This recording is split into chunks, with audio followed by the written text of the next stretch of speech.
ونتوكل عليه ونعوذ بالله من شرور أنفسنا ومن سيئات أعمالنا من يهده الله فلا مضل له ومن يضلل فلا هادي له وأشهد أن لا إله إلا الله وحده لا شريك له وأشهد أن محمدا عبده ورسوله أما بعد فإن خير الحديث كتاب الله وخير الهدي هدي محمد صلى الله عليه وسلم وشر الأمور محدثاتها وكل محدثة بدعة وكل بدعة ضلالة وكل ضلالة في النار قال الله تبارك وتعالى وكذلك نفصل الآيات ولتستبين سبيل المجرمين وقال تعالى وأن هذا صراطي مستقيما فاتبعوه ولا تتبعوا السبل فتفرق بكم عن سبيله ذلكم وصاكم به لعلكم تتقون۔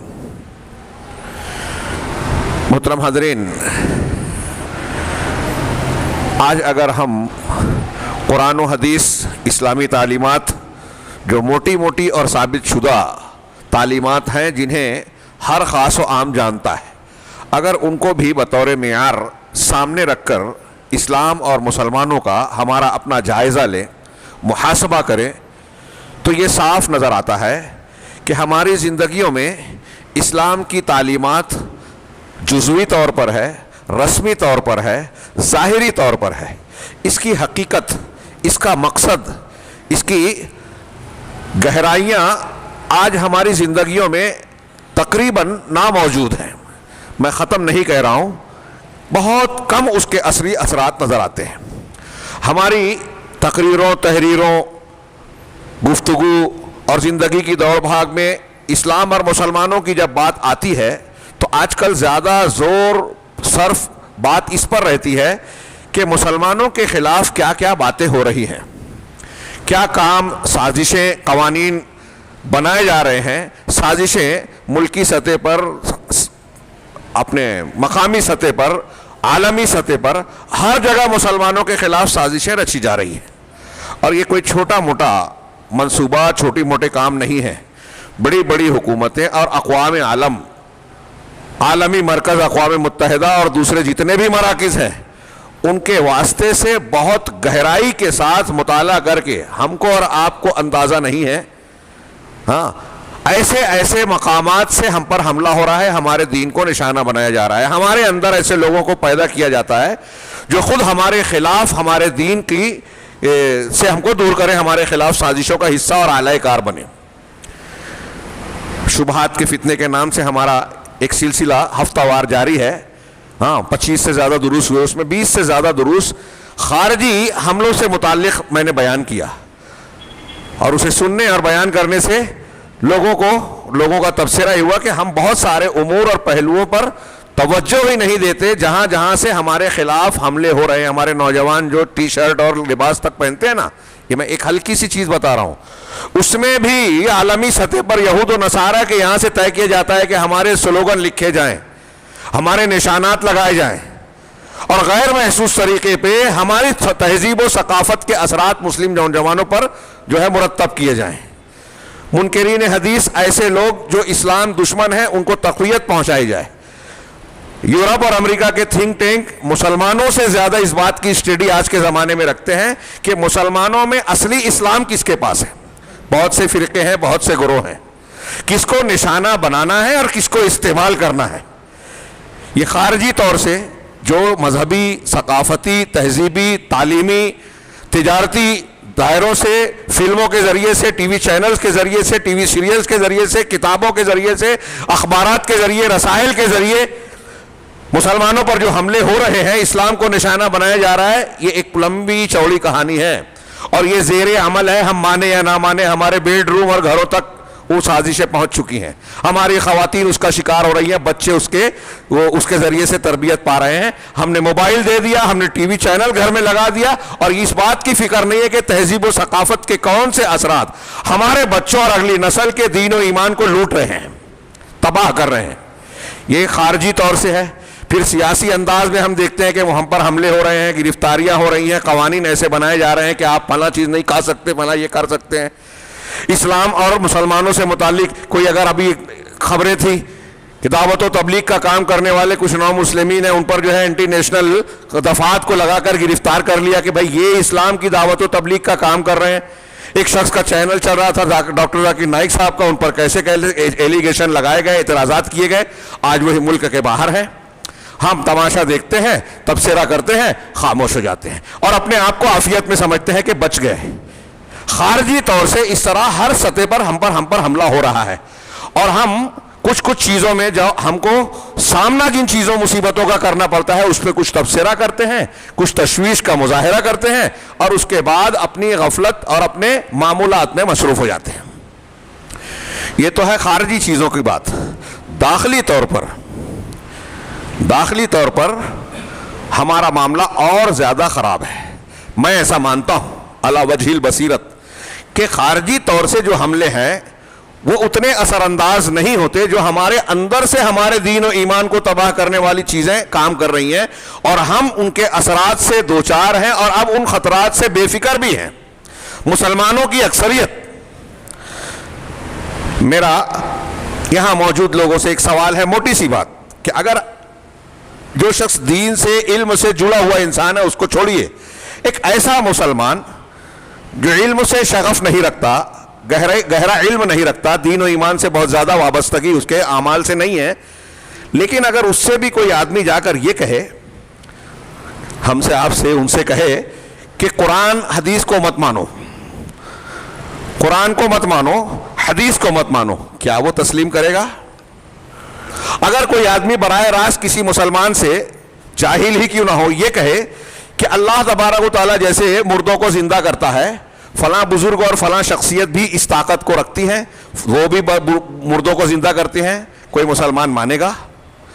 فلاں آدمی بھی سجدے کا حق رکھتا ہے جیسے اللہ کو ہم سجدہ کرتے ہیں، فلاں آدمی بھی غیب کے علم اور ولی صاحب جو ہے وہ اللہ تبارک و تعالیٰ کی خصوصیات کائنات میں تصرف رکھتے ہیں، یہ سادگی سے اگر کوئی بیان کرے عمومی سطح پر تو کوئی مسلمان مانے گا؟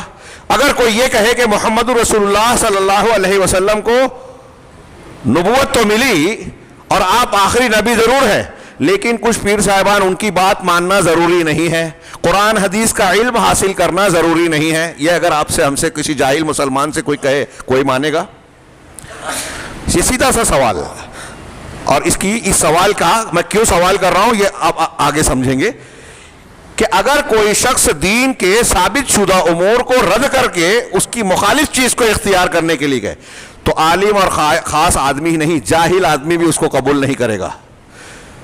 یہ بات دشمنان دین اچھی طرح سے جانتے تھے، لہذا مسلمانوں کو گمراہ کرنے کے وہ طریقے جو حملے کی شکل میں ہوتے ہیں، مخالفت کی شکل میں ہوتے ہیں، دین اور ثقافت کے تبدیل کرنے میں، مسلمانوں کو دین سے دور کرنے کے معاملے میں کامیاب جب نہیں ہوئے تو انہوں نے چالیں چلی. اور یہ بات جو میں نے کہی کہ اللہ تعالیٰ کو جیسا رب مانتے ہو ویسا کسی اور کو مان لو، نبی صلی اللہ علیہ وسلم کی نبوت کے ساتھ ساتھ کسی اور کو بھی وہ درجہ دے دو کہ وہ قرآن حدیث اور شریعت کو حلال حرام کو بیان کرے اور آپ دین کی حیثیت سے اس کو قبول کر لیں، عبادت اور ریاضت اور دعا اور عبادت کے طور پر وہ بھی ہم کو جو دعا دے رہے ہیں اس کو دین اور شریعت کی طرح اس کو قبول کر لو، یہ اس طرح نہیں مانیں گے. لہذا ایک لمبا چوڑا کھڑاک پھیلایا گیا. اور یہ جو بات میں عرض کرنے جا رہا ہوں یہ ایسی بات نہیں ہے کہ قرآن و حدیث میں ہم کو بتائی نہیں گئی ہے. میں نے ابھی عرض کیا کہ ہمارا درس کا سلسلہ جاری ہے، ایک شبہات کے فتنے کا ہفتہ وار پروگرام اور ایک پیغام قرآن کا ریکارڈنگ کر کے مالیگاؤں جمعیت اہل حدیث مالیگاؤں کے چینل پہ دیا جا رہا ہے. اس میں جو اس وقت خصائص نبوت سے متعلق اہل جفا کی جو رسول اللہ صلی اللہ علیہ وسلم رسالت اور شریعت کی بنیادی تعلیمات سے متعلق جفا ہے، مخالفت ہے، زیادتیاں ہیں، اس کا تذکرہ کرنا چل رہا ہے. ان دروس کو دیتے ہوئے مجھے ایسا احساس ہوا، میں اپنی ذاتی بات کہہ رہا ہوں، کہ ہمارے بعض علماء کتابوں اور تحریروں تقریروں کے ذریعے سے ان امور کو بیان تو کرتے ہیں، لیکن عوامی سطح پر اس کو جتنا زیادہ عام ہونا چاہیے اس خطرے کی تنبیہ کے طور پر، لوگوں کو آگاہی دینے کے طور پر ہم نے وہ محنت نہیں کی. کل رات سے دھولیے کے اس خطبے کے لیے میں موضوع سوچتا رہا تو مجھے اس موضوع کے علاوہ کوئی دوسری بات سمجھ ہی میں نہیں آئی جو درس ہمارا جاری ہے. میں ایسا مانتا ہوں کہ یہ سب سے زیادہ اہم موضوع ہے. اللہ تبارک و تعالیٰ نے قرآن مجید میں ارشاد فرمایا کہ ہم نے آپ کے سامنے، ابھی میں نے آیت پڑھی سورہ انعام کی، کذالک نفصل الآیات، ایسے ہی ہم آیتوں کو صاف صاف تفصیل کے ساتھ بیان کر رہے ہیں. کیوں کر رہے ہیں؟ وَلِتَسْتَبِينَ سَبِيلَ الْمُجْرِمِينَ. یہ ایک جملہ ذہن نشین کیجئے. اللہ تعالیٰ فرما رہا ہے کہ یہ جو ہم نے آیتوں کو واضح اور تفصیل سے آپ کے سامنے پیش کیا، لوگوں کے سامنے، دنیا کے سامنے، یہ اس لیے بھی کہ آپ مجرمین کے راستے کو وضاحت سے جان لیں. وَلِتَسْتَبِينَ، واضح کر لیں، جان جائیں. کس بات کو؟ مجرمین کے راستے کو. تھوڑی دیر غور کرنے کی بات ہے. آیت پر غور کیجئے سرسری سا کہ اللہ تعالیٰ کیا کہہ رہا ہے کہ مجرمین کا جو راستہ ہے، گناہ گار لوگوں کا راستہ ہے، گمراہی کے راستے ہیں، آپ اس کو بھی پرکھ لو، پہچان لو، جان لو.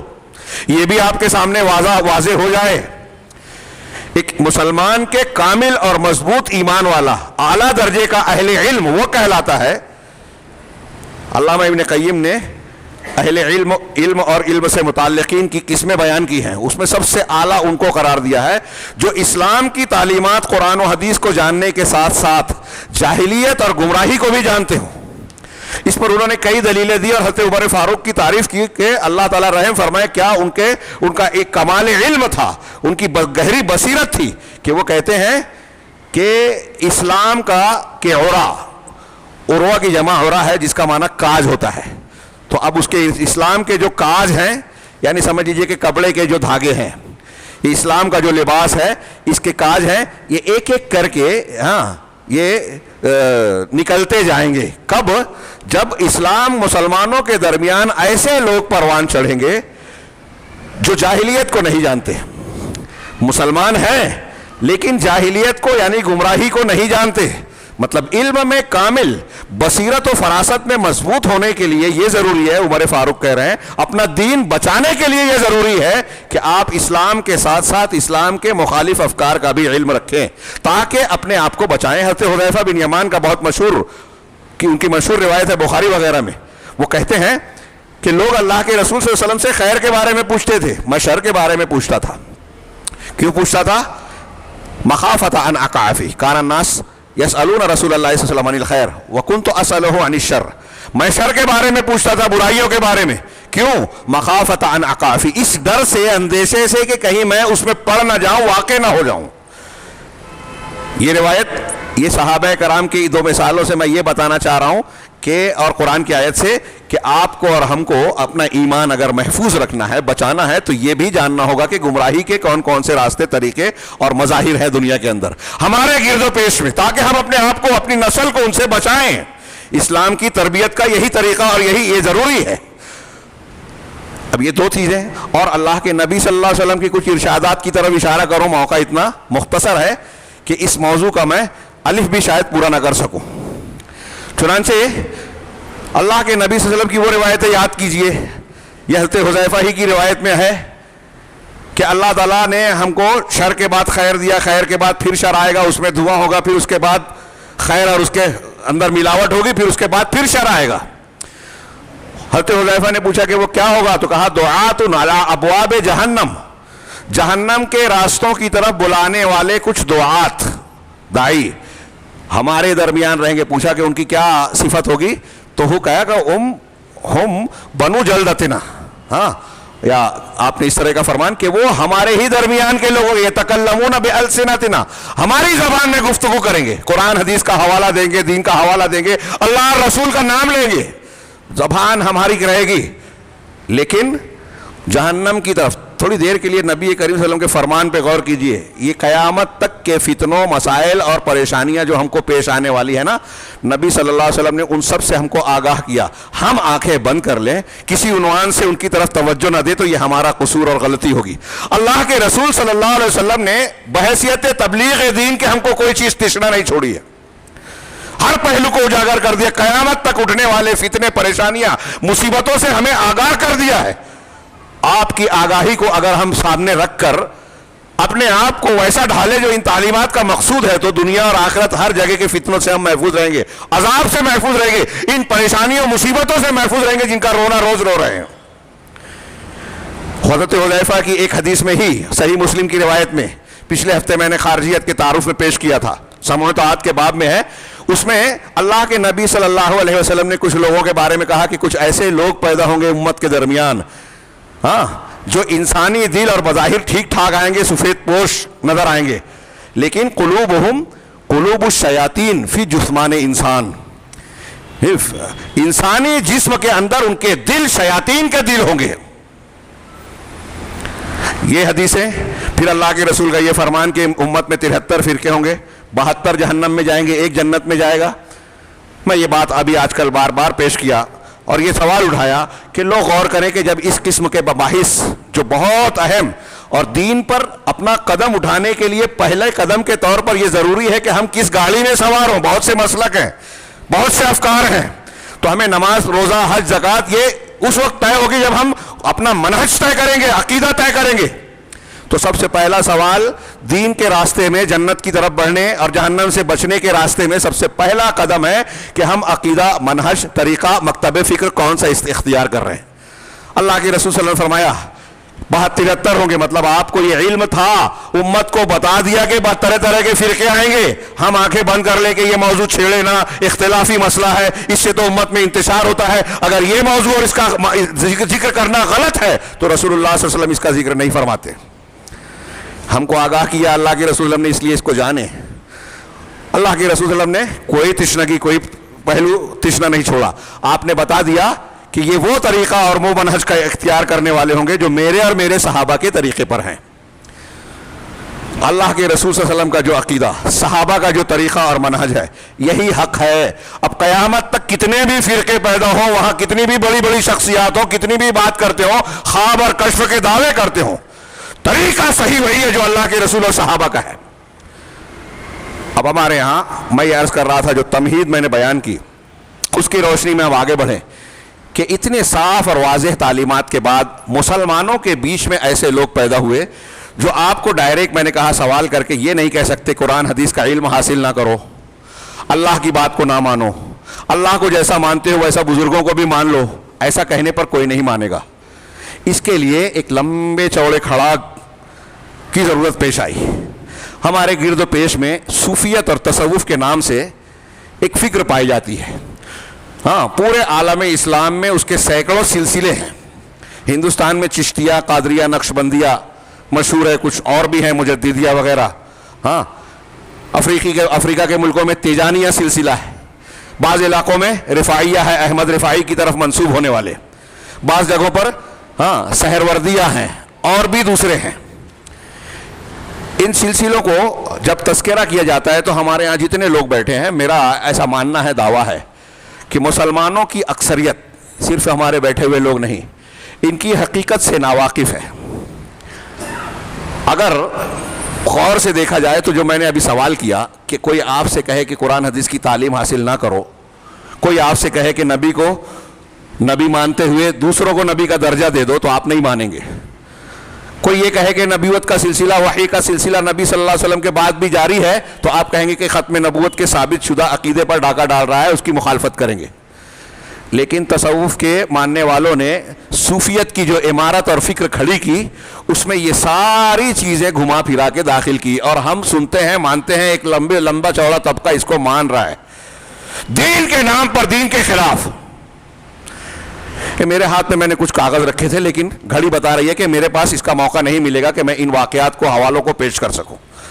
ایسے واقعات جس کو اگر آپ اور ہم یا کوئی بھی انسان مان لے تو اس کے بارے میں یہ کھلا فتویٰ علماء اسلام کا موجود ہے کہ وہ آدمی اسلام کے دائرے میں رہے گا ہی نہیں.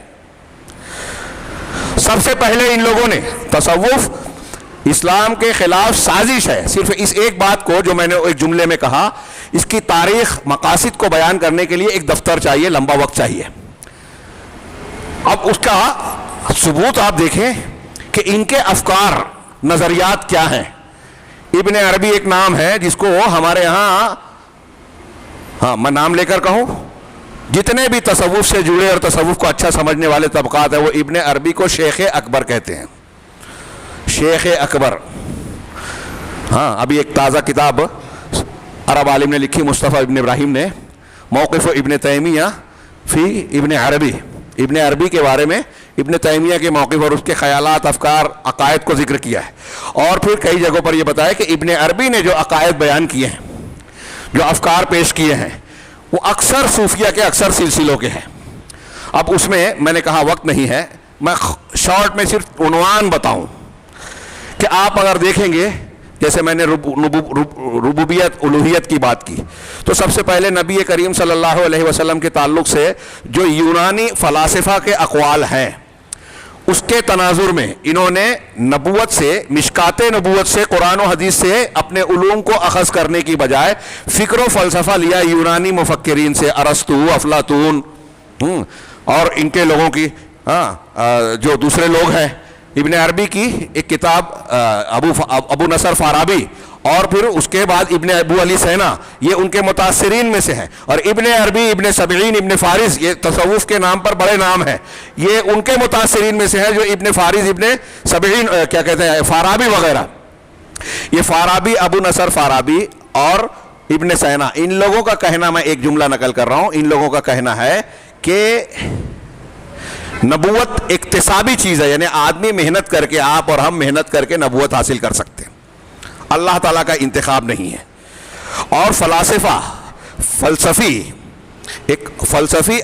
اپنی قوت فکر اور قوت تخیل میں اگر مضبوطی کو، کمال کو پہنچتا ہے تو اس کا درجہ نبی کے برابر ہو جاتا ہے، بلکہ بعض اعتبار سے، بعض حیثیتوں میں فلاسفہ کا درجہ انبیاء سے اونچا ہے۔ یہ میں نے صرف ایک دو جملے بیان کیے، ہمارے دروس میں اس کی تفصیل ہے۔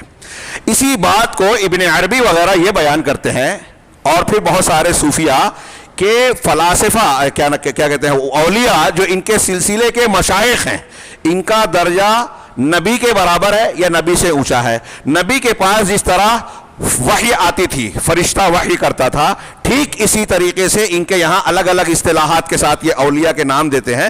کہتے ہیں کہ ان کے یہاں جو ولی کامل ہوتا ہے، اس کے پاس بھی اللہ کی وحی آتی ہے، براہ راست وہ اللہ سے قبول کرتا ہے۔ اعتراض اگر یہ کیا جائے کہ پھر کیا نئی شریعت اور نیا دین لائے، کہا نہیں، ان کے پاس جو وحی آتی ہے، ان کو یہ بتانے کے لیے آتی ہے کہ جو شریعت محمدی ہے یہ اسی کا حصہ ہے جو آپ کی طرف وحی کی جا رہی ہے۔ ولی کو اس لیے اللہ تعالیٰ ڈائریکٹ سناتا ہے تاکہ اس کو نبی کی محتاجگی نہ رہ جائے۔ اب ان کو جو چیز دی، دوسری طرف ابن عربی اور دوسرے صوفیہ یہ بھی کہتے ہیں کہ ایک طرف اللہ کے رسول صلی اللہ علیہ وسلم کی احادیث اور شریعت ہمارے سامنے ہے، اگر لوگ اس پر عمل کر رہے ہیں تو آپ اس کو خطا اور غلطی مت بولیے، لیکن دوسری طرف اگر ولی کو اللہ تعالیٰ نے کشف کے ذریعے سے، فرشتے کے خطاب کے ذریعے سے جو احکامات بیان کیے ہیں وہ اس شریعت سے الگ ہیں، اس شریعت سے الگ ہیں، تو وہی چیز قبول کرے جس کا اس نے مشاہدہ کیا ہے، جو اس کو کشف ہوا ہے، جو اللہ نے اس کو دیا ہے، یعنی رسول کی بات نہ مانے، اس کی بات مانے۔ ملاحظہ فرمایا آپ نے؟ یہ میں ایک چھوٹا سا، ایک پوری کتاب کی ایک لائن پیش کیا میں نے، ایک بات۔ اس کا حاصل کیا ہے؟ ایسی جتنی بھی تفصیلات ان کی کتابوں میں بھری پڑی ہیں، یہ کوئی ایک دو قول نہیں ہے، اور یہ کوئی ہوائی بات نہیں، منبر رسول سے اللہ کے گھر میں پوری ذمہ داری کے ساتھ کہہ رہا ہوں، اور اس ذمہ داری کے ساتھ کہ عوامی نہیں، علماء کو بھی آج ضرورت ہے کہ اس پر فوکس کریں، مرکز کریں اپنی بات کو، کیونکہ مسلمان کہلانے والا ایک بہت بڑا طبقہ عالم اسلام میں ایسے عقائد کو اختیار کر کے اپنے دین کو تباہ کیے بیٹھا ہے، اور یہ اللہ تبارک و تعالیٰ کو عذاب دینے کی دعوت دینا ہے اللہ کی طرف سے۔ چھوٹی موٹی بات نہیں ہے، معمولی مسئلہ نہیں ہے، دین و عقیدے کا ہے۔ اگر ان عقائد کو قبول کیا جائے تو یہ مسلمان ہی نہیں رہتا، وہ کتنا بڑا بھی پہنچا ہوا سمجھے، خواب دیکھے، کرامات کا مظاہرہ کرنے کی بات کہے۔ اب میں یہ عرض کیا، یہ جو نتیجہ نکلا کہ نبوت کے سلسلے کو توڑ دینا، میں نے کہا کوئی یہ بولے کہ نبی کی بات نہیں ماننا ہے، علم حاصل نہیں کرنا ہے، تو کوئی نہیں مانے گا، لیکن اب یہ بیان کیا گیا کہ ہمارے پیر صاحب، ہمارے ولی صاحب، ان کو بھی وحی آتی ہے جس طرح اللہ کے رسول صلی اللہ علیہ وسلم کے پاس آتی تھی، ان کو کشف ہوتا ہے، ان کو ڈائریکٹ اللہ تعالیٰ سے واسطہ ہوتا ہے، ان سے باتیں سنتے ہیں۔ تمہارا علم جو ہے قرآن و حدیث کا، تم کہتے ہو کہ فلاں نے حدیث سنی فلاں سے، انہوں نے حدیث سنی فلاں سے، انہوں نے رسول اللہ صلی اللہ علیہ وسلم، یہ مردے کا مردے سے علم ہے۔ ہمارے پاس جو علم شریعت سلوک و طریقت کا جو معاملہ ہے وہ زندے کی زندے سے روایت ہے کہ ہم نے سنا پیر صاحب سے، پیر صاحب نے ڈائریکٹ اللہ سے۔ نبی سے بھی سننے اور تعلق کرنے والی بات جو ہے، ان کے یہاں یہ دعوے بھی پیش کیے گئے۔ اب اپنی اس بات کو ثابت کرنے کے لیے کیا کیا دعوے کیے گئے، کہ نبی صلی اللہ علیہ وسلم کے قبر پر فلاں صاحب گئے تو انہوں نے قبر سے ہاتھ نکال کر جو ہے مصافحہ کیا، احمد رفاعی کے بارے میں، اور ہمارے یہاں بعض مقلدین امام ابو حنیفہ رحمہ اللہ کے بارے میں بھی کہتے ہیں یہ کسی مستند کتاب میں نہیں ملے گا، صحابہ کے ساتھ نہیں ہوا، کسی نے یہ دعویٰ نہیں کیا، ان کے بارے میں یہ دعویٰ کیا گیا، ہاتھ ملایا۔ پھر اتنا ہی نہیں، اللہ کے رسول قبر مبارک سے نکل کر ادھر ادھر جاتے ہیں۔ پھر اتنا ہی نہیں، ان کے بہت سارے پیروں کے بارے میں، احمد تجانی وغیرہ کے بارے میں یہ کہا کہ اللہ کے رسول آ کے ان سے ملاقات کرتے ہیں، زندہ بیداری کی حالت میں، خواب میں نہیں۔ من رآنی فی المنام فقد رآنی، صحیح حدیث ہے، جس نے خواب میں مجھے دیکھا اس نے مجھے ہی دیکھا۔ فإن الشیطان لا یتمثل بی، اس لیے کہ شیطان میری شکل میں نہیں آ سکتا، میرا روپ نہیں دھار سکتا۔ اس کی اپنی تفصیل اس سلسلے کے ہمارے دروس تفصیل سے موجود ہیں۔ میں عرض یہ کرنا چاہ رہا ہوں کہ اللہ کے رسول نے کہا کہ خواب میں نظر آئیں گے، اور یہ کہتے ہیں کہ بیداری میں ملاقات کرتے ہیں ہمارے پیر صاحب۔ کوئی حضرت خضر سے ملنے کا دعویٰ کرتا ہے، یہ واقعات کی شکل میں ہمارے درمیان بیان کرتے ہوں گے۔ ہو سکتا ہے سننے والے کچھ کہیں کہ مولانا یہ تو ہوتا رہتا ہے، بولتے رہتے ہیں، ہم سن کے گزر جاتے ہیں۔ اس کو آپ کیا معمولی چیز سمجھتے ہو؟ کرامت کے نام پہ بزرگان کی طرف جو واقعات منسوب کیے جاتے ہیں، ہاں، اللہ تعالیٰ کی ربوبیت میں شریک، یہ میرے پاس جو کاغذات تھے میں نے کچھ نمونے لائے تھے یہ بیان کرنے کے لیے کہ کچھ لوگوں نے دعویٰ کیا کہ وہ مردے کو زندہ کر سکتے ہیں۔ شیخ عبد القادر جیلانی کا واقعہ بیان کرتے ہیں کہ ارے وہ تو کہتے ہیں حضرت عیسیٰ تو قم بإذن اللہ کہتے تھے، اللہ کے حکم سے اٹھو۔ ہاں، ایک مرغی کھائی، ہڈیاں پھینکی اور کہا قم بإذن، میرے حکم سے اٹھو، وہ اٹھ کے دوڑنے لگی۔ ایک قوال کی قبر پہ جا کے کہا میرے حکم سے اٹھو، تو وہ قوالی گاتا ہوا قبر سے باہر آ گیا۔ ایک شخص جو ہے، یہ اس میں ہے کہ لوگوں کے دلوں کی بات کو جان لیتے تھے کہ دلوں میں کیا ہے، اللہ کی شان ہے علیم بما فی الصدور۔ رسول اللہ صلی اللہ علیہ وسلم منافقین کی بات نہیں جانتے تھے کہ ان کے دل میں کیا، جب اللہ نے بتایا تب معلوم ہوا۔ لیکن یہ کہہ رہا قرآن نے کہا لا تعلمہم، تو آپ ان کو نہیں جانتے، اللہ جانتا ہے۔ اور یہاں بزرگان کہہ رہے دل کی بات جان رہے، امام کے پیچھے نماز پڑھ رہے، امام کے دل میں دوسرا وسوسہ آیا، وہ نماز توڑ کے باہر چلے گئے۔ لوگوں نے پوچھا، کہا کہ تمہارا امام تو جو ہے نماز کی حالت میں بازار چلا گیا تھا اس لیے میں نکل گیا۔ ایک شخص کہتا ہے، اب یہ ایک طرف ان بزرگوں کی تعریف و توصیف، ان کے پاس اللہ کی خصوصیات، ہاں، یہاں تک کہا اب اتنا ہی نہیں، ہمارے مصدر شریعت کو بھی مجروح کر دیا۔ ابھی میرا درس چل رہا ہے، اس میں کچھ مثالیں پیش کی گئی ہے کہ یہ لوگ قرآن و حدیث کا علم حاصل کرنے سے لوگوں کو روکتے ہیں، خاص طور سے ان کا کوئی مرید ہو جائے۔ ہاں، جنید بغدادی ان کا قول نقل کیا کئی، ایک دو تین، میں اس میں سے ایک قول کی طرف اشارہ کروں۔ وہ کہتے ہیں کہ مرید صادق، سچا مرید جو پیر صاحب کا سلسلے کا بنے گا، ہاں، وہ علماء سے بے نیاز ہے۔ وہ علماء سے، جنید صاحب کا قول ہے، ان کی طرف منسوب ہے، وہ پتہ نہیں کہے کہ نہیں کہے۔ جتنے صوفی لوگ دعوے واقعات بیان کرتے ہیں نا، اس میں سے 99% میں ایسا مانتا ہوں، یا کم سے کم 90% جھوٹے ہوتے ہیں۔ اور ان میں سے جتنے سلسلے سب اہل بیت سے جوڑتے ہیں اپنے آپ کو، تاکہ عوام کو دھوکہ دے سکیں۔ باطنیہ کی افکار آپ کتابیں پڑھیں گے تو ملے گا کہ جب پہلی مرتبہ پہل جو ہے سازش رچی گئی کہ تانے بنے ہیں، تانے بانے، تو اب مسلمانوں کو اگر کہیں گے قرآن کے خلاف قرآن کی فلاں تشریح کو مان لو، حدیث کی فلاں تشریح کو مان لو، تو مسلمان تو قبول نہیں کریں گے۔ کیسے مانیں گے؟ تو کہا کہ قرآن کی تعویل کے لیے ہم یہ کہیں گے کہ یہ فلاں اہل بیت کے امام صاحب نے یہ تعویل کی ہے، ہمارا سلسلہ فلاں اہل بیت سے تعلق رکھتا ہے، اہل بیت سے مسلمانوں کو عقیدت ہے، ان کا نام سننے کے بعد وہ تحقیق نہیں کریں گے، حقیقت کو جاننے کی کوشش نہیں کریں گے، قرآن و حدیث میں غور نہیں کریں گے۔ اب قرآن و حدیث ان کی باتوں کا رد کر دیا، اس لیے کہہ دیا کہ قرآن کا ظاہری معنی بھی ہے، باطنی معنی بھی ہے۔ باطنی معنی وہ جانتے ہیں جو طریقت و سلوک کے مقام پر اعلیٰ درجے پر پہنچتے ہیں، اللہ سے مل جاتے ہیں۔ اب اللہ تعالیٰ انہیں بتاتا ہے تو قرآن کا جو ظاہری معنی ہے اس سے ہٹ کے باطنی معنی کو لیتے ہیں۔ اس لیے ابن عربی اور ان جیسے لوگ کہتے ہیں کہ قرآن میں جو کچھ ہے وہ شرک ہی شرک ہے، توحید ہمارے کلام میں ہے۔ اور آپ کو حیرت ہوگی، منبر رسول سے کہہ رہا ہوں، یہ کہتے ہیں کہ فرعون اور ابلیس حق پر تھے، موسیٰ علیہ السلام اور انبیاء پر تنقید کرتے ہیں، فرعون اور ابلیس کی تعریف کرتے ہیں ہمارے درمیان کے لوگ۔ ابھی میں یہ کہہ رہا ہوں، بہت سارے لوگوں کو اس پر اعتماد نہیں ہوتا ہوگا کہ مولانا کیا بیان کر رہے ہیں۔ یہ اہل تصوف کی کتابیں بھری پڑی ہے ایسے کفر اور خرافات کی باتوں سے، اور ہمارے ہاں ان کو عنوان دیا جاتا ہے کہ وہ سیدھے سادے لوگ ہوتے ہیں، تزکیہ نفس کی بات کرتے ہیں۔ ہاں، نہ ان کے یہاں اللہ تعالیٰ کی ربوبیت و توحید ہے، نہ رسول اللہ صلی اللہ علیہ وسلم کی نبوت اور ختم نبوت ہے۔ وہ وحی کا سلسلہ آج بھی مانتے ہیں، قیامت تک مانتے ہیں، اور یہ کہتے ہیں کہ ولی کا درجہ نبی سے افضل ہے۔ قرآن حدیث پوری امت کے اجماع کے برخلاف، نبیوں سے بڑھ کر یا ان کے مقام تک پہنچنے والا کوئی انسان نہیں ہو سکتا۔ سب سے کم درجے کا نبی اگر کوئی ہو تو دنیا کا کوئی بڑے سے بڑا ولی اس کی خاک پاک درجوں کو نہیں پہنچ سکتا. جو ایسا عقیدہ نہیں رکھتا اہل سنت کے علماء کے نزدیک وہ کفر، وہ اسلام سے خارج، اور ان کی کتابیں بھری پڑی ہے. ابن عربی کہتا ہے کہ اولیاء کا درجہ انبیاء سے اونچا ہے. اور میں نے ابھی ایک قول بتایا جنید صاحب کا، ایک دوسرا قول ابو بکر الدقاق کہتا ہے کہ مرید کی 3 آفت ہے. ان 3 میں سے ایک ہے کہ کتابت الحدیث، حدیث کو لکھا ہے. قرآن حدیث سے قد ہے. اور میں نے کل کے مالیگاؤں کے درس میں بیان کیا کہ دنیا میں جتنے بھی باطل پرست ہیں جو اسلام دشمن ہیں، وہ سب سے زیادہ اگر کسی کو نشانہ بناتے ہیں تو اہل حق کو، اہل الحدیث کو. کیوں؟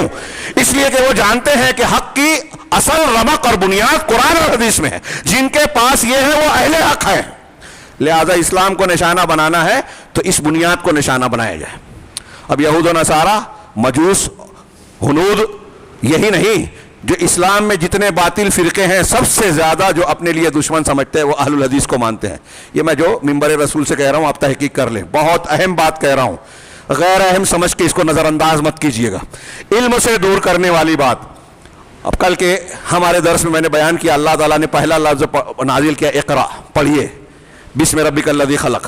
ہاں، ہر مسلمان پر علم کا حاصل کرنا فرض ہے. اللہ کے رسول نے فرمایا جو علم کے راستے پر، ایسے راستے پر چلتا ہے جس میں اس کا مقصد علم کا حصول ہو تو اللہ تعالیٰ جنت کا راستہ آسان کر دیتا ہے.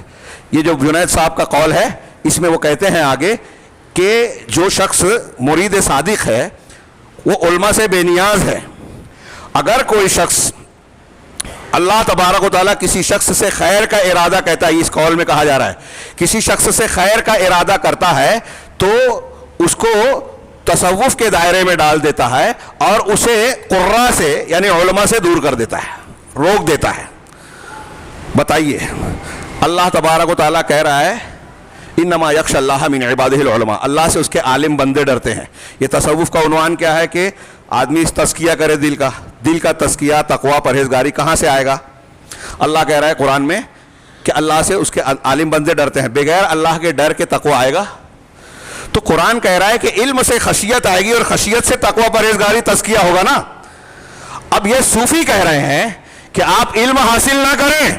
ابن عربی اور صوفیہ جو ہے علماء کا مذاق اڑاتے ہیں، صحابہ کا مذاق اڑایا، ائمہ اربعہ کا مذاق اڑاتے ہیں، اہل حدیثوں پہ الزام ڈالتے ہیں. امام احمد کی مذمت کی، برائیاں بیان کی، تفصیل کا موقع نہیں ہے.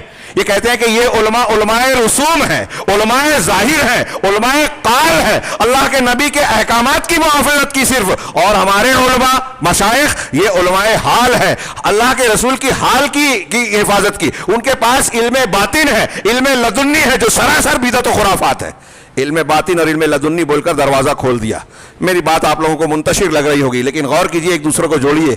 جب یہ دعویٰ کیا گیا کہ اللہ کے علاوہ فلاں اور فلاں کا بھی یہ مقام ہے کہ مردے کو زندہ کر سکتا ہے، غیب کا علم رکھتا ہے، لوگوں کو جو ہے نواز سکتا ہے، ان کو دنیا ہی میں بشارت مل گئی کہ یہ ایسا ایسا کر سکتے ہیں، وہ جب چاہے اڑ سکتے ہیں، جب چاہے پانی پہ چل سکتے ہیں، جب چاہے آگ میں بیٹھ کر کھیل کود سکتے ہیں، ان کے اندر یہ پاور اور طاقت ہے. ایک طرف یہ بتایا گیا، دوسری طرف یہ بتایا گیا کہ نبوت کی ضرورت نہیں ہے، وہ ڈائریکٹ اللہ سے سنتے ہیں اور ہمارے جو پیر صاحب ہیں ان کو ڈائریکٹ اللہ تعالیٰ دیتا ہے. اب وہ پیر صاحب بتا رہے ہیں کہ میرے پاس جبرائیل جو ہے وہ فلاں فلاں ذکر لے کر آئے. تو اب ایک صوفی مرید جب اس کے پیر صاحب بتاتے ہیں کہ یہ ذکر کرو، یہ دعا کرو، یہ عبادت کرو، تو وہ اللہ کے رسول صلی اللہ علیہ وسلم کی دعاؤں عبادات کی طرف توجہ نہیں دے گا. ابھی میں نے بیان کیا وہاں تیجانی سلسلے کی ایک دعا ہے صلاۃ الفاتح لما اغلق، یہ درود ہے.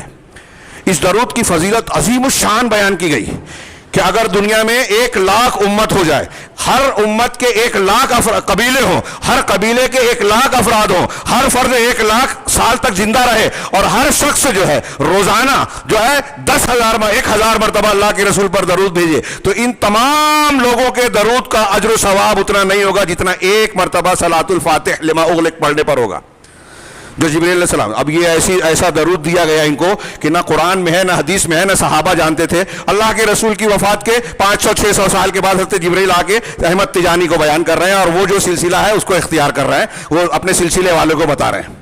ان کے آداب ہے کہ اس سلسلے سے جڑ گئے تو اب اللہ رسول کی بات سننی نہیں ہے. مرید کے آداب میں سے یہ ہے کہ آپ پیر صاحب کے پاس جا رہے ہیں تو قرآن حدیث کو نکال کر کھرچ کر پھینک دو.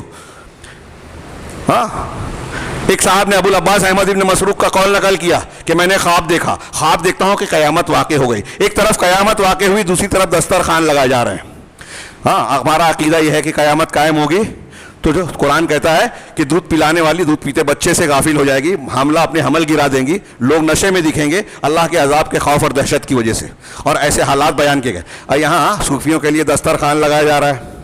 احمد بن مسعود کہتے ہیں کہ میں دسترخوان پہ بیٹھنے لگا تو ایک فرشتے نے روکا, کہا کہ یہ صوفیوں کے لیے ہے. کہا میں بھی تو انہی میں سے ہوں. کہا نہیں, تم پہلے تھے اب نہیں ہو, تم حدیث کا علم سیکھنے لگے نا, اور تمہارے اندر اپنی ذات کا کو نمایاں کرنے کی محبت ہے, اس لیے تم صوفیہ کی جماعت سے خارج ہو گئے. کہا یہ سننا تھا کہ میں اس کے بعد جو ہے بیدار ہوا, اور جب بیدار ہوا تو نیند سے ہی نہیں دنیا میں بھی بیدار اس طرح ہوا کہ میں نے حدیث کا سیکھنا سکھانا چھوڑ دیا اور کہا کہ یہ دوسرے کا کام ہے, میرا کام نہیں ہے. آپ دیکھ رہے ہیں ایسے واقعات, یہ ایک دو واقعہ نہیں, بیان کر کے کیا تاثر دے رہا ہے کہ قرآن حدیث سیکھنے کی ضرورت نہیں ہے. جو قرآن حدیث نہیں سیکھے گا, جو اللہ کے رسول صلی اللہ علیہ وسلم کی قولی فعلی حدیث کو نہیں جانے گا, وہ اللہ کے رسول صلی اللہ علیہ وسلم کے حال کی حفاظت کرے گا, آپ کی سنت کی پیروی کرے گا, آپ کے طریقے پر چل سکے گا. کتنی واضح گمراہی ہے. علم سے دور کرنا. ہاں مرید اگر آ گیا ان کے دائرے میں تو بیعت کر کے کہا گیا قرآن حدیث کو نہیں پڑھنا ہے, جبکہ اللہ اور رسول, ابھی میں نے کہا نا کہ اللہ تعالیٰ جب کسی سے خیر کا ارادہ کرتا ہے تو اس کو صوفیت میں ڈالتا ہے. اور بخاری کی حدیث ہے کہ اللہ کے رسول نے فرمایا کہ جب اللہ تعالیٰ کسی بندے سے من یرید اللہ بہ خیرا یفقہہ فی الدین, اللہ تعالیٰ جس بندے سے خیر چاہتا ہے اس کو دین میں فقاہت عطا کرتا ہے, یعنی قرآن حدیث کا علم اور دین کی سمجھ ملتی ہے جب اللہ تعالیٰ خیر چاہتا ہے. یہ اللہ کے رسول کا فرمان ہے. اب اللہ کے رسول کی بات مانیں گے یا جنید اور فلاں کی بات مانیں گے, حضرت جنید کی بات ہے یا نہیں میں نہیں جانتا, یعنی وہ نسبت ہے, ان باتوں کو مانیں گے یا اللہ رسول کی بات کو مانیں گے. لیکن میں نے یہ عرض کیا کہ مسلمان ہم اور آپ کہلا رہے ہیں, ہم کو کوئی آگے بولے قرآن نہیں ماننا ہے, حدیث نہیں ماننا ہے تو غصے میں آ جائیں گے. لیکن ایک صوفی اگر بولے گا کہ قرآن کی تعلیم حاصل مت کرو, حدیث کی تعلیم حاصل مت کرو, پیر صاحب کے ہاتھ پر بیعت کر لو, ہاں, اور جو وہ بتاتے ہیں وہ دین مان لو.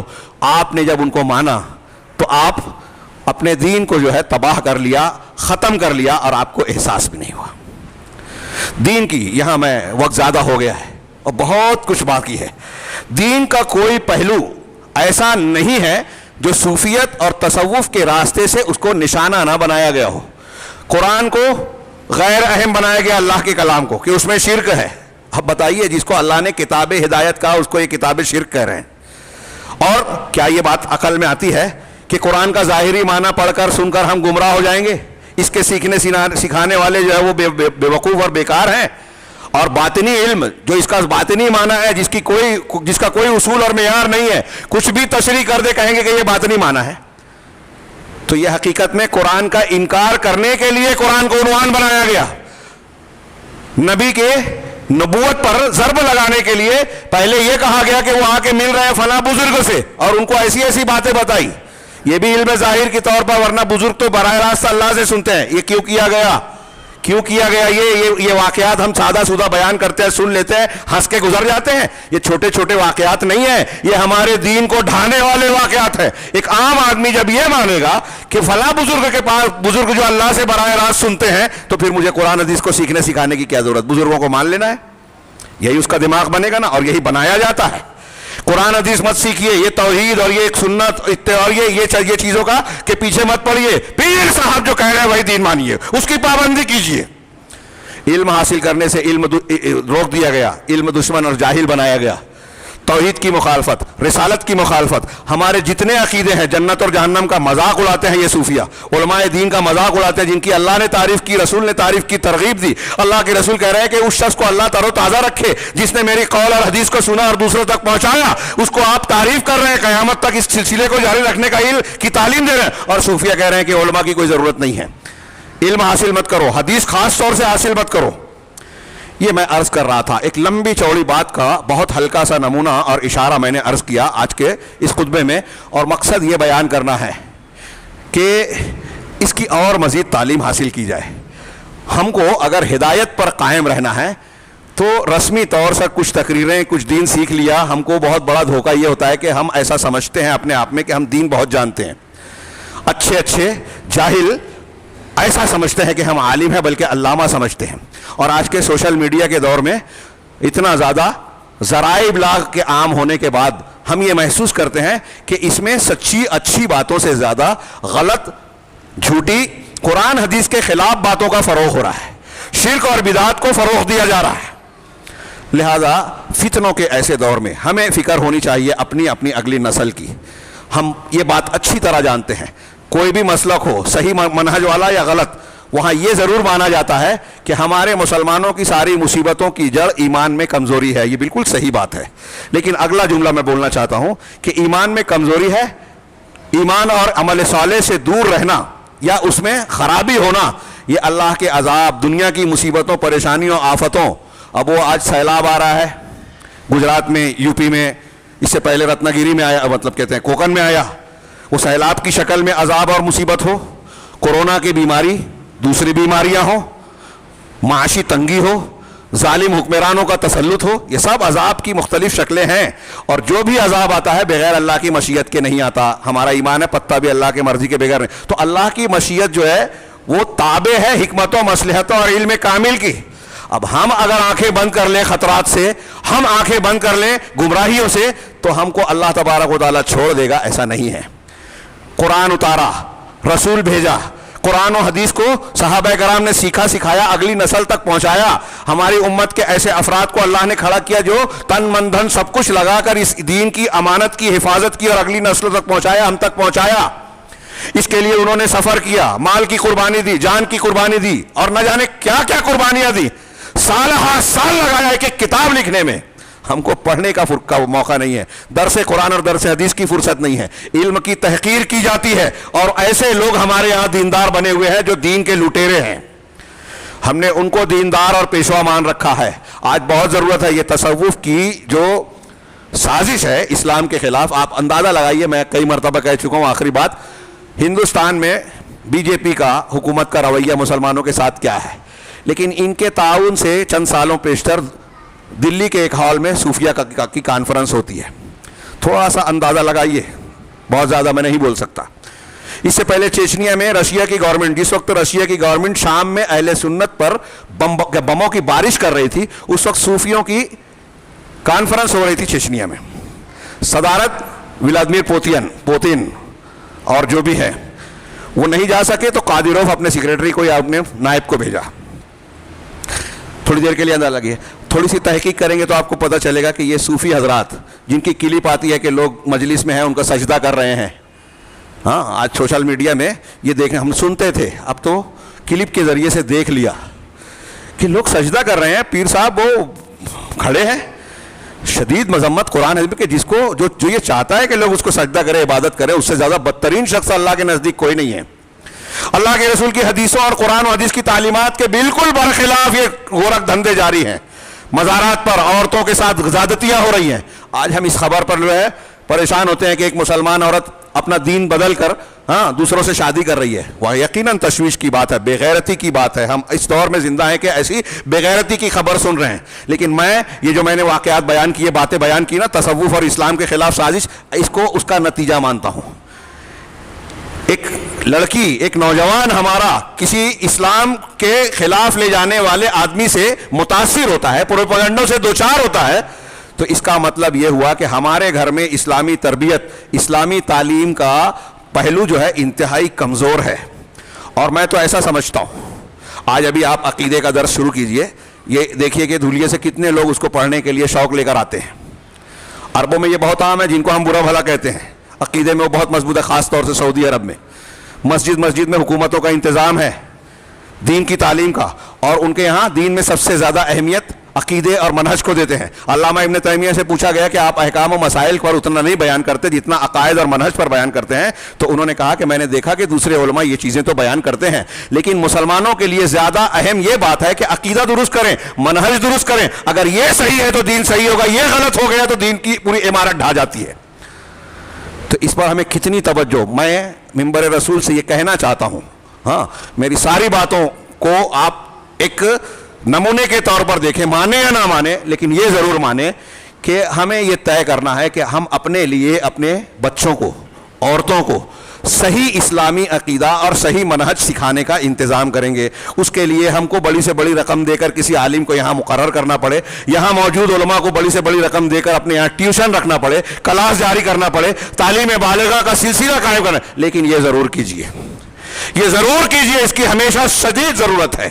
اور ایسا نہیں کرنے سے ایمان اور دین کے ڈاکو ہمارے بچوں ہماری نسلوں کے ایمان اور دین کو لوٹ رہے ہیں، اور یہ لٹیرے کبھی کبھی انسانی جسم میں سیدھے سادے بھولے بھالے لوگوں کی شکل میں آتے ہیں، جو حقیقت میں ہمارے لیے انتہائی خطرناک قسم کا جو ہے عذاب کی طرف بلانے والے، جہنم کے دروازوں کی طرف بلانے والے ہیں، جن کا میں نے ایک ذکر کیا۔ یہ اہل تصوف کے جن افکار کو میں نے پیش کیا وہ تھوڑا سا نمونہ ہے۔ یہ جو واقعات بیان کیے جاتے ہیں، ہمارے یہاں فضائل اعمال کے نام سے کتابیں لکھی گئی اور اس میں ایسے بہت سے واقعات بیان کیے گئے، ان سے کہو کہ دیکھو آپ کی کتاب میں یہ واقعہ قرآن کی آیت کے حدیث کے خلاف ہے، تو کہتے ہیں کہ یہ صوفیہ کا واقعہ ہے، یعنی صوفیوں کے اعتبار سے قرآن غلط ہے، وہ علم باطن والا ہے اور یہ علم ظاہر والا ہے۔ یہاں کھلے طور سے مسجدوں میں دعوت و تبلیغ کے نام پر، فضائل اعمال کے نام پر قرآن و حدیث کے خلاف بات کی جاتی ہے، اور ہم جب اس کا رد کرتے ہیں تو کہتے ہیں دیکھو اختلافی بات کر رہے ہیں۔ اختلافی تو آپ کر رہے ہیں کہ قرآن حدیث نبوت کے خلاف بات کر رہے ہیں۔ آپ دین کو قبالہ کریں اور اہل دین خاموش رہیں، یہ تو جرم ہوگا۔ اللہ کے پاس ہم کیا جواب دیں گے؟ اللہ سے دعا ہے کہ وہ ہمیں صحیح دین کی اہمیت و افادیت کو سمجھ کر اسے سیکھنے سکھانے کی توفیق دے، اور اس دین پر عمل کی توفیق کے ذریعے سے دنیا اور آخرت میں ہر قسم کے فتنے اور ہر قسم کے عذاب سے محفوظ رکھے۔ اقول قولی ھذا واستغفر اللہ لی ولکم سائر المسلمین، وصلی اللہ علی نبینا محمد، بارک اللہ لنا ولکم فی القرآن المجید، ونفعنا وإیاکم بالآیات والذکر الحکیم، انہ تعالی جواد کریم ملک بر رؤوف رحیم۔